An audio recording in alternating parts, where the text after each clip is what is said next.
네, 여러분. 다산 산책 기행 주간 시리즈 네 번째 산책로 다산 기념관으로 잘 오셨습니다. 다산 기념관은 한 인간의 고뇌가 만질 수 있는 증거물이 되어서 관람객을 맞이하고 있는데요. 그가 남긴 물증들 앞에서 우리는 기록을 한다는 행위의 무게를 실감하실 수 있을 듯 합니다. 구독하시면 마음에 힘이 생깁니다. 네 번째 산책로 위대한 유산의 증거 다산 기념관 1. 다산은 왜 제도를 말했는가? 사람들의 삶이 어렵고 고단할 때 우리는 그 근본적인 원인을 어디에서 찾아야 하는가? 당대의 많은 이들이, 심지어 오늘날에도 적지 않은 이들이 태만이나 노력 부족 혹은 도덕성의 결여를 탓할 때 다산 정약용은 전혀 다른 곳을 바라보았다.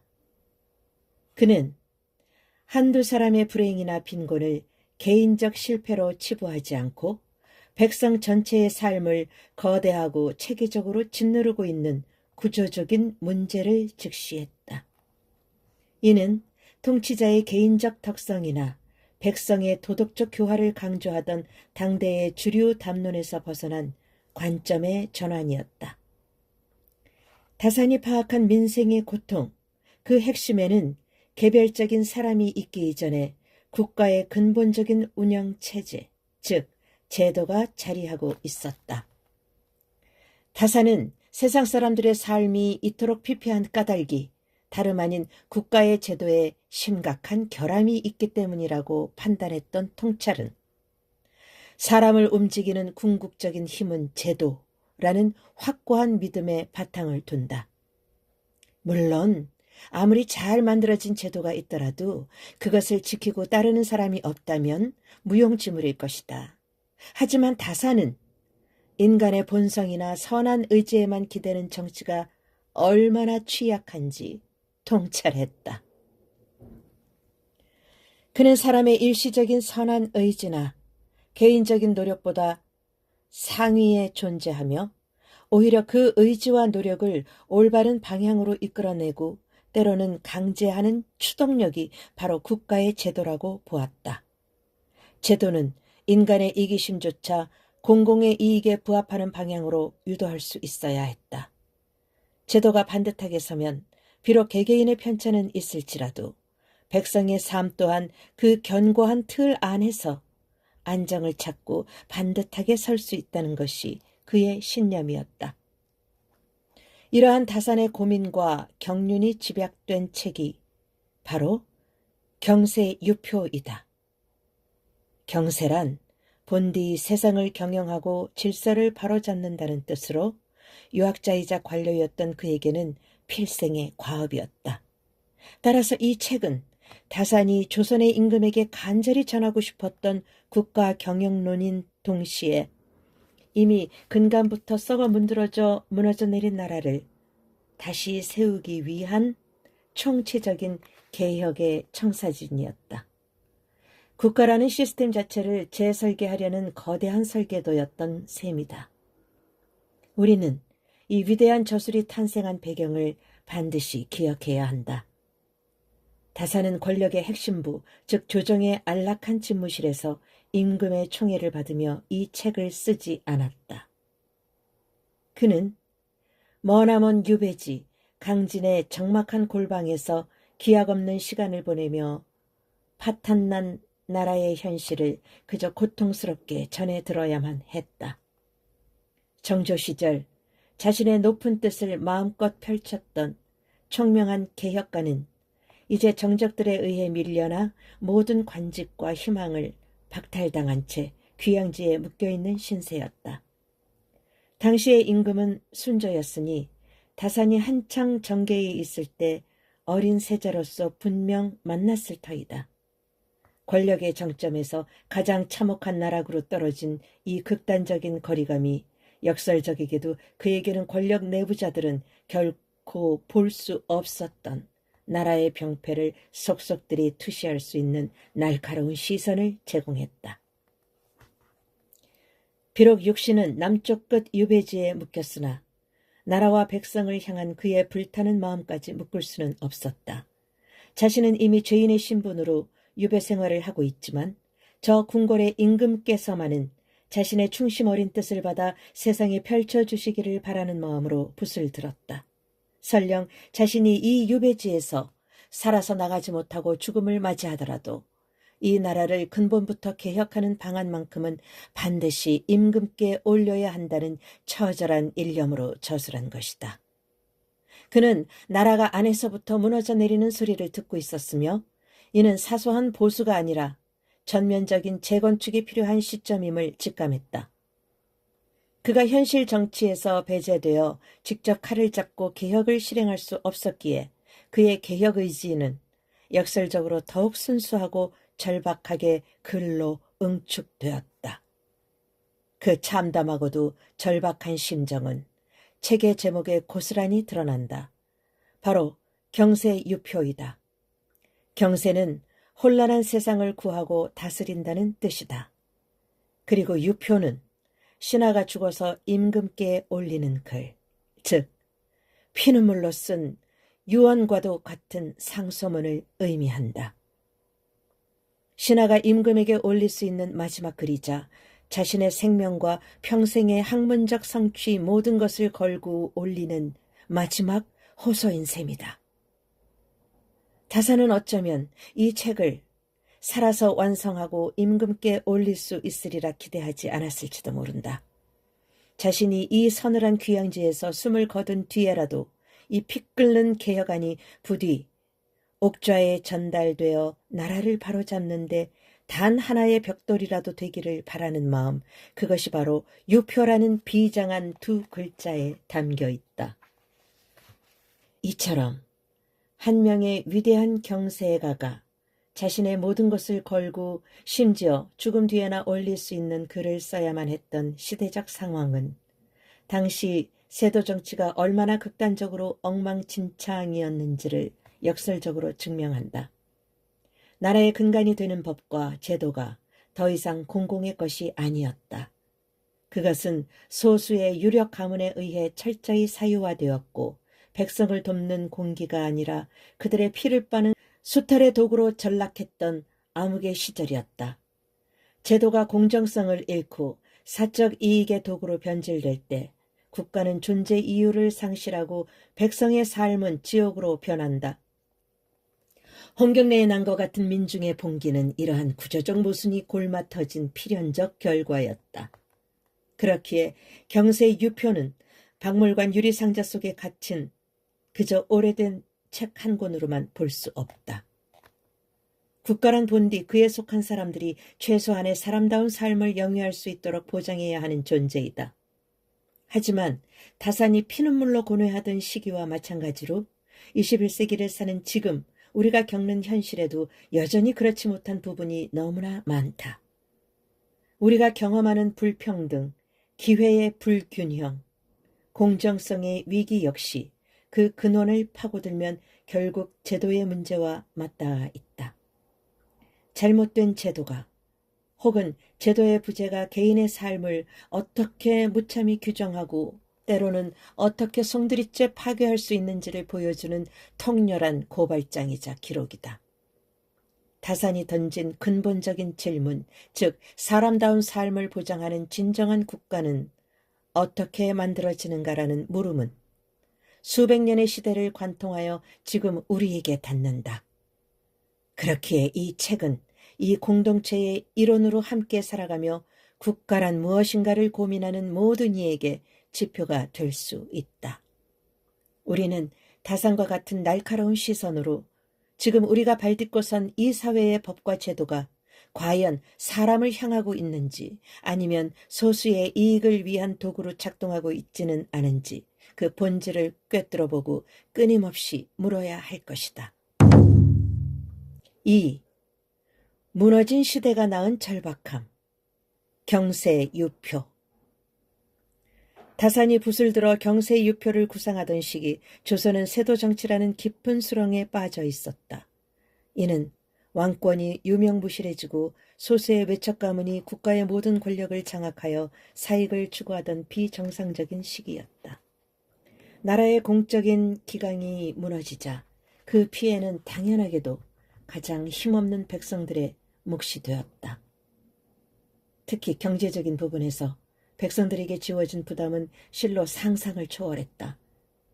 예나 지금이나 보통 사람들에게 국가의 제도 속에서 가장 무겁고 즉각적으로 다가오는 것은 세금의 문제이다. 세도 정치 시기의 국가는, 아니 권력을 쥔 가문들은 백성들에게서 단 한 푼이라도 더 쥐어짜내고자 이미 문란해진 제도를 더욱 악랄하게 악용했다. 이는 그야말로 가렴주고, 즉 가혹하게 거두고 죽이듯이 요구한다는 말이 꼭 들어맞는 현실이었다. 삼정이라 불린 전정, 군정, 환곡제도는 이미 오래전에 백성을 돕는다는 본래의 기능을 상실하고 백성의 고열을 빠는 수탈의 도구로 변질되어 있었다. 다산은 이 모든 부정부패의 시작점에 바로 기준의 모호함이 있음을 간파했다. 그렇기에 그는 경세 유표 속에서 모든 제도의 기본이 되는 도량형에 대한 명확한 기준을 다시 구축하려 했다. 도량형은 길이를 재는 자, 부피를 재는 돼, 무게를 재는 저울을 말한다. 만약 세금을 걷는 기준이 되는 이 자와 돼, 저울이 고울마다 혹은 징수하는 관리마다 제각각이라면 그것만큼 관리들이 부정을 저지르기 쉬운 환경도 없다. 기준이 모호하면 그 틈새로 반드시 탐관오리의 사익이 끼어들 여지가 생긴다. 이는 백성들이 아무리 성실하게 일해도 정해진 양보다 더 많은 세금을 빼앗길 수밖에 없는 구조적 착취를 의미했다. 역사적으로 나라가 부강해지기 위해서는 국가를 운영하는 제도가 무엇보다 체계적이며 명확한 기준 아래 세워져야 했다. 분열되었던 중국을 최초로 통일한 진시황이 그토록 강력한 중앙집권 국가를 세울 수 있었던 이유 역시 단순히 무력이 강해서만은 아니었다. 그는 국가 운영의 틀이 되는 문자, 화폐, 그리고 수레바퀴의 포까지 강제로 통일하는 제도의 정비를 단행했다. 이처럼 제도의 체계적인 정비와 통일성, 일관성을 부여하는 작업은 국가의 근간을 다지는 가장 중요한 일이었다. 다산은 이처럼 도량형 같은 근본적인 기준을 세우는 것에서 그치지 않았다. 그는 조선 팔도의 지리적, 환경적 특성을 세밀하게 분석하는 것에서 시작하여 토지제도, 조세제도, 관리임용제도, 군사제도 등 나라를 운영하는 데 필요한 핵심 제도들을 낱낱이 살폈다. 그리고 당대의 고질적인 사회적 문제들을 해결하기 위해 무엇을 어떻게 개선해야 하는지 국가제도 전반을 백과사전처럼 종합적으로 다루었다. 경세유표는 이처럼 총체적으로 무너진 시대에 단편적인 해결책이 아닌 국가 시스템의 전면적인 재설계만이 백성들의 삶을 평안하게 만들 수 있다는 다산의 간절한 뜻을 자세히 담아낸 위대한 기록이다. 3. 나라를 위한 개혁의 설계도. 다산의 경세유표가 그토록 절박한 시대의 산물이었다면 그 안에는 과연 무엇이 담겨 있는가? 이 책은 결코 현실에 대한 비판이나 지식인의 무력한 한탄에 그치지 않는다. 여기에는 총체적으로 무너진 나라를 뿌리부터 다시 세우고 백성들이 각자의 자리에서 최소한의 평안한 삶을 누릴 수 있도록 하는 구체적인 국가 재건의 설계도가 담겨 있다. 그리고 이 정교한 설계도야말로 다산이 평생을 바쳐 추구한 실학의 정수라 할 수 있다. 다산이 정립한 실학의 중심은 나라를 효율적이고 공정하게 다스려 백성들이 각자의 생업에 종사하며 평안한 삶을 살 수 있도록 하는 것, 즉 경세와 애민의 실현이었다.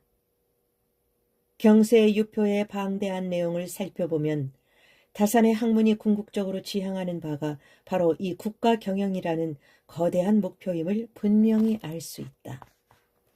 하지만 이 국가 경영이라는 거대한 목표를 이루기 위해서는 어느 한 분야의 편협한 지식만으로는 부족하다. 나라를 제대로 운영하는 데 필요한 지식들은 실로 다양하고 복잡하다. 다산은 그 모든 실질적인 알미, 전부 실학의 영역에 속한다고 보았다. 그가 유학 경전의 해석에만 매몰되지 않았던 것은 이런 이유 때문이다. 그래서 그가 저술한 책들의 분야는 한 사람이 이룬 성과라고는 믿기 어려울 만큼 광범위하다.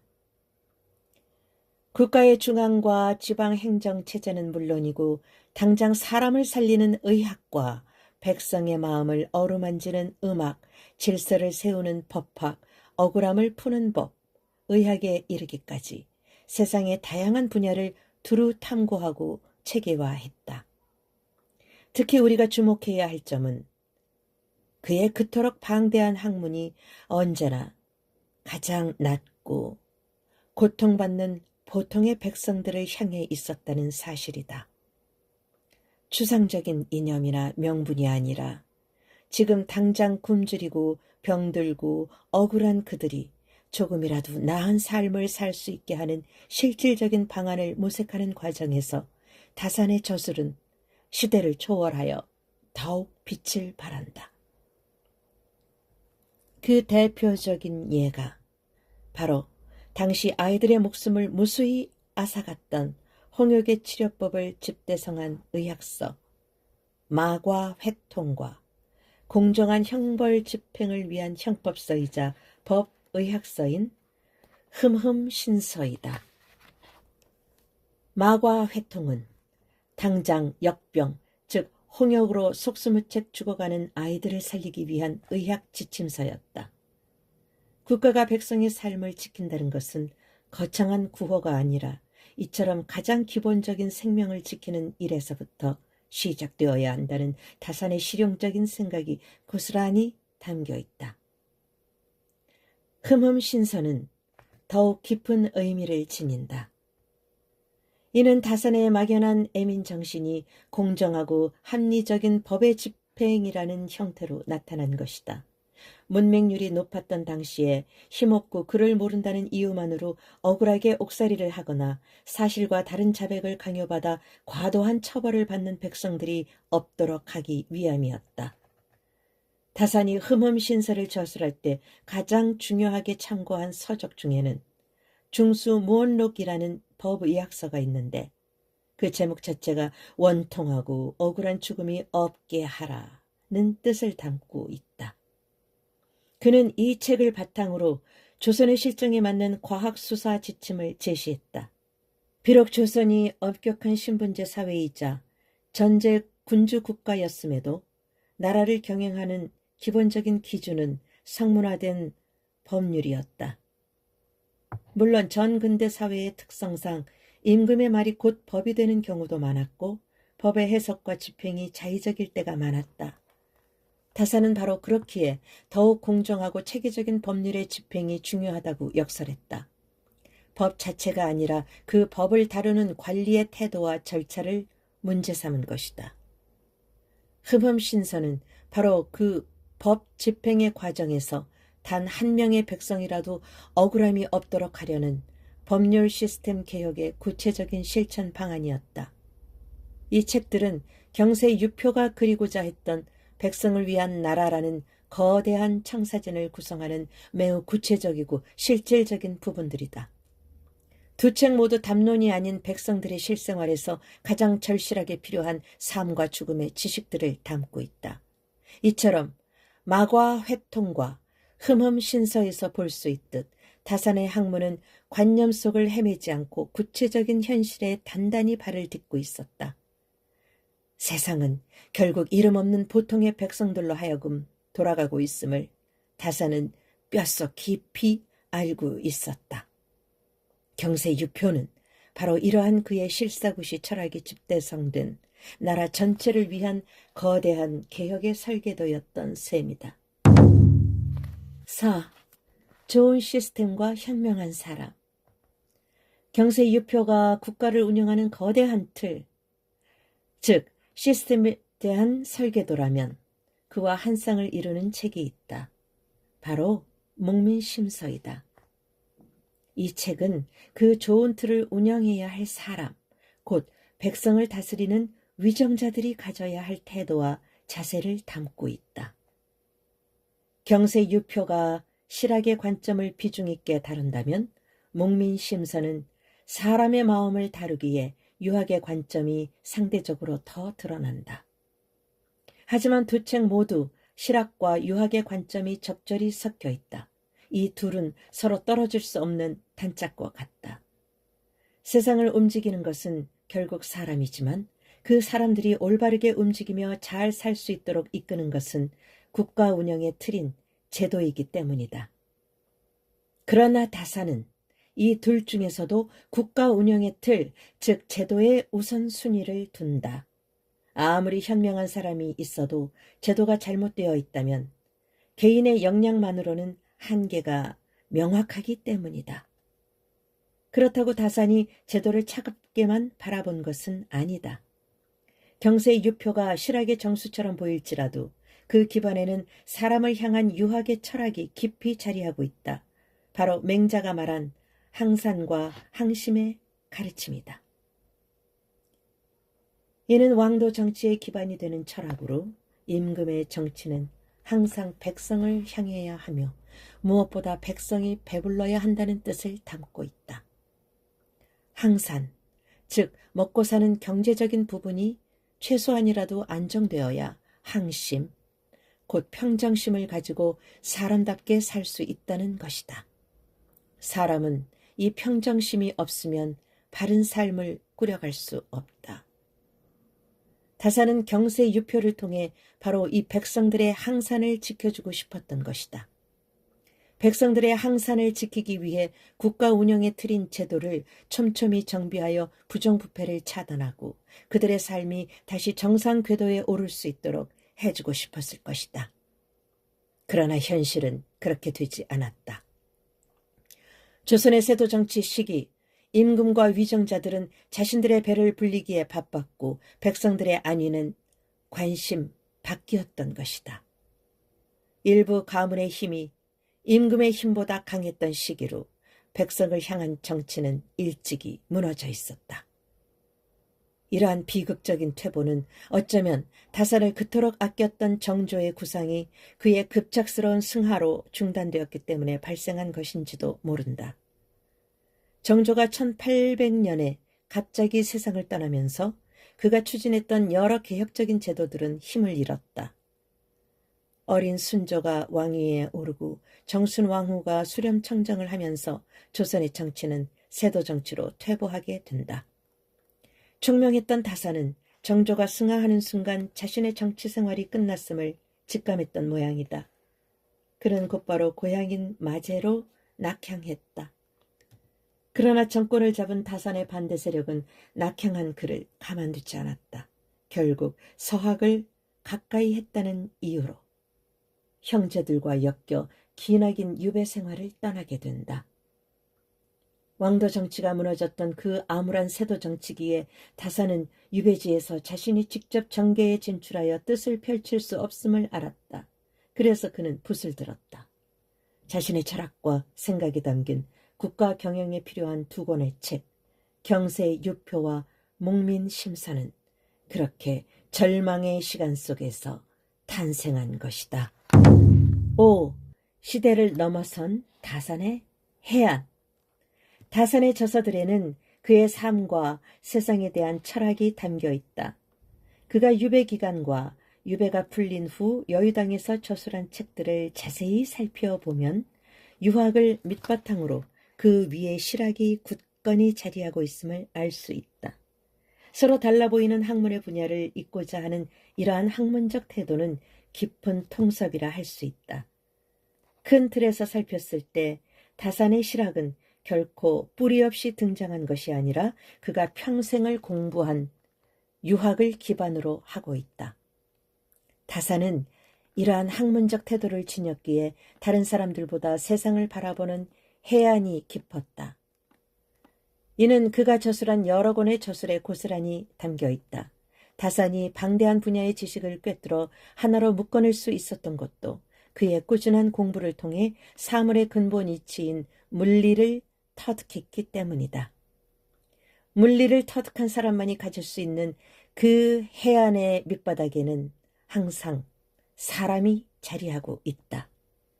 세상에서 가장 중요한 것은 사람이며 세상에 존재하는 사람들 중에 쓸모없는 사람은 없다는 것이다. 모두 존재의 이유를 가지고 태어났으며 사람은 서로가 서로를 존중할 수 있을 때 비로소 세상이 밝아질 수 있다고 보았다. 다산의 실학은 바로 이 통섭이 발현된 학문이다. 물질 문명과 정신 문명이 함께 발전해야 세상 사람들이 사람답게 살 수 있으며 무엇보다 항산을 통한 항심으로 개개인이 자신의 삶을 제대로 꾸려갈 수 있음이 그 안에 드러난다. 물질 문명과 정신 문명의 발전 속도의 차이가 날 때 세상을 살아가는 사람들의 삶은 위태로워지며 미래에 대한 불안감을 떨칠 수 없게 된다. 이러한 이유로 이러한 시대를 살아가는 많은 사람들이 마음의 병을 한 가지 이상 가지고 있다. 더불어 이러한 마음의 병을 극복하는 저력이 다소 부족하여 사람에 따라 어렵고 힘든 시기를 견디지 못하고 극단적인 선택을 하기도 한다.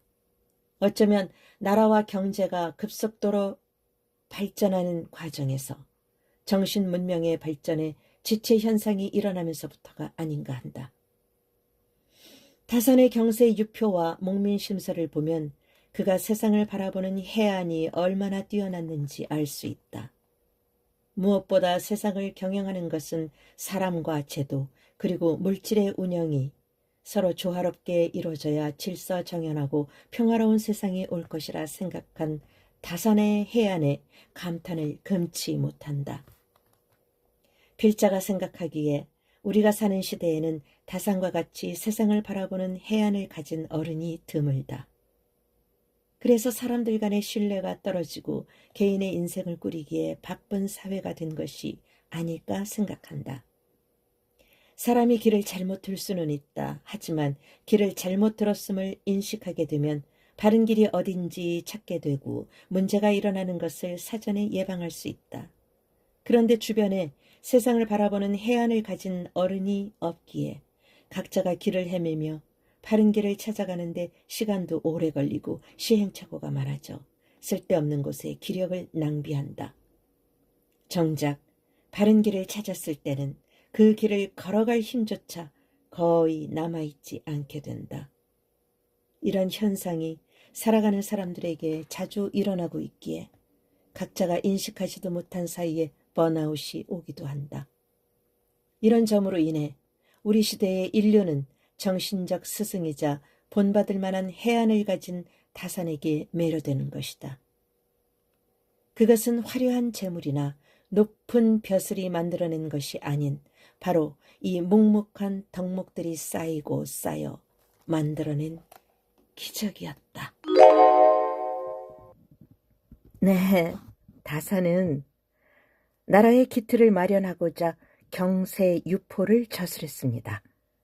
우리 역시 자신의 삶을 지탱하고 실천할 수 있는 자신만의 규범과 틀이 필요할 것 같습니다. 네, 다음 영상에서의 5번째 산책로는 실학박물관입니다. 여러분 찾아와 주세요. 네, 배우 박선옥의 듣는 서재였습니다. 그런데 여러분, 목소리의 주인공인 배우 박선옥의 진짜 삶, 배우로서의 현장이 궁금하지 않으신가요? 궁금하시다면 배우 박선옥 세상에도 방문해주세요. 고정 댓글에 올린 링크 클릭하시면 금방 가실 수 있답니다. 여러분 자주 만나요.